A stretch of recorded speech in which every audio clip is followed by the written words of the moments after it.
Hello mouses!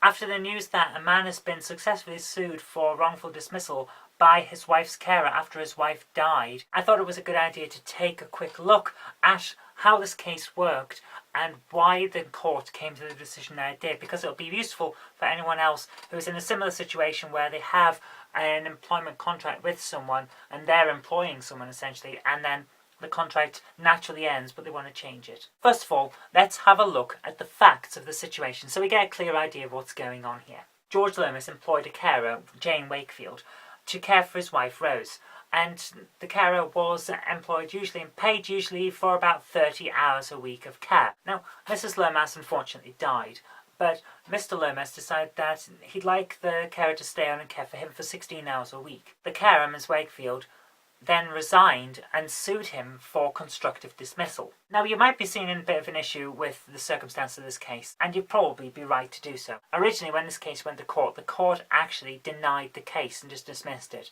But Miss Wakefield was successful on appeal against that decision. And that's where Mr. Lomas has ended up with £3,500 worth of damages to pay out. So why did the court actually decide in this way? Why did it decide that this guy, whose wife has just died, and he said he wants to do right by the carer by giving her a bit of extra work, even though the contract is essentially ended because the carer is caring for someone who's no longer with us? Why did they decide that it was a good idea to find against the guy who was trying to do right? It's all down to how the contract goes and how, instead of terminating, it got changed. So let's have a look at that. Mr. Lomas has a contract with Miss Wakefield to provide 30 hours per week of care for Rose Lomas, his wife. Now, under normal circumstances, there would be an implied term in that contract that the contract will end naturally if Mrs. Lomas dies, which is what happened. So, under normal circumstances, her death would end the contract and then everyone would go their separate ways. And this is because, due to the fact that the care recipient is no longer with us, the contractee, Miss Wakefield, can no longer provide the care required under the contract, so it has to come to a natural end. So it should have all stopped there, and if it had, perhaps we wouldn't have been in this situation now, and the court wouldn't have agreed to allow this case for unlawful dismissal. However, instead of the contract ending naturally at that point, Mr. Lomas decided that he wanted the provider to stay on and do 16 hours a week of care for himself.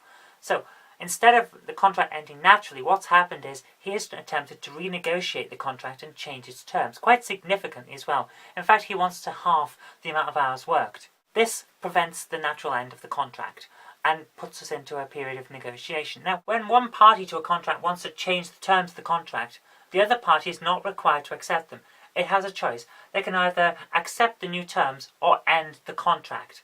And unfortunately, when it comes to an employment contract, that can be a bit of a problem because the employee has a bit of an issue here. So, do I accept these new terms that I've got here and take a massively significant reduction in pay, which means that I may have problems paying my bills, or do I just leave because I have to find something that pays more? So, am I essentially being forced out? Which is how this situation appears to be. I had 30 hours a week. I can pay my bills at 30 hours. I can't pay them at 16. So, I have got to leave. But until they said I've got to drop the hours, I was perfectly happy to work for 30 hours. So, I'm not leaving by choice. I'm leaving because they're making it impossible for me to stay. See where I'm going here? They're being forced out. Now, yes, under most circumstances, this would never have happened because those 30 hours a week were gone if the contract just ended naturally. But it hasn't ended naturally because Mr. Lomas has decided to do right by the carer, and that's his problem here. He has engineered a situation by his own desire to do right to someone that allows them to take advantage of him. It's a really, really bad problem. It's not something that the law really should be allowing, but unfortunately that's how this is worded. He has now created the situation whereby they can take advantage of him legally through this loophole, and it's bad. There's nothing we can do about it right now apart from change the law, and unfortunately there's nothing that can be done to save him now that that's happened. This is why the court has ruled in the carer's favour. She has been presented with a situation where she can take advantage, by saying, no, I can't work for 16. I could work for 30 hours, but I can't work for 16. I don't have enough money coming in then to pay my bills. So I have to leave. So I am being forced out. Therefore, I am being constructively dismissed. It's a terrible situation. But that's how it is. Could Mr. Lomas have avoided it? Yes. Yes, he certainly could. And there are two ways he could have. First of all, the one that we've already talked about. He could have let this contract end naturally. The implied term being that once the care provider can't provide care due to the fact that the care recipient is no longer with us, the contract must come to an end. That's natural for a care contract. It's got to be implied in there, because otherwise the contractor, the person asking for the care to be provided, could sue the carer for breach of contract themselves. Because, oh, I contracted you for 30 hours worth of care for my wife who is no longer here. You're not providing that care, I'm going to sue you. Of course, most courts wouldn't allow that because that situation is just wrong. It's wrong, plain and simple. It shouldn't allow the situation that we've just had. And I really hope that Mr. Lomas appeals this decision and has a higher court decide that no, that situation that you've allowed, lower court, you're not really supposed to be doing that, because you've created a really bad situation where care providers for people who are no longer alive can sue the person that contracted them. If that went through as a precedent, we could end up with carers all over the country suing local councils and care providing authorities and things like that. It's ridiculous. But what's the second situation?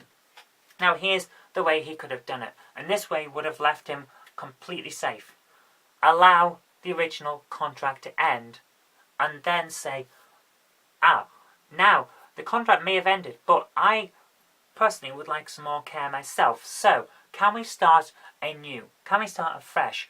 I will ask for 16 hours a week of care for myself. It's a different contract. You're contracting for a different care recipient, so we're going to start afresh. How's that? That would have left him fine, because then one contract has ended due to natural ending. A new one is being provided. That would have been fine, but what the situation actually appears to be is, she's gone, but I don't want you to leave. So come and provide for me. I don't need as much care, so the hours will go down.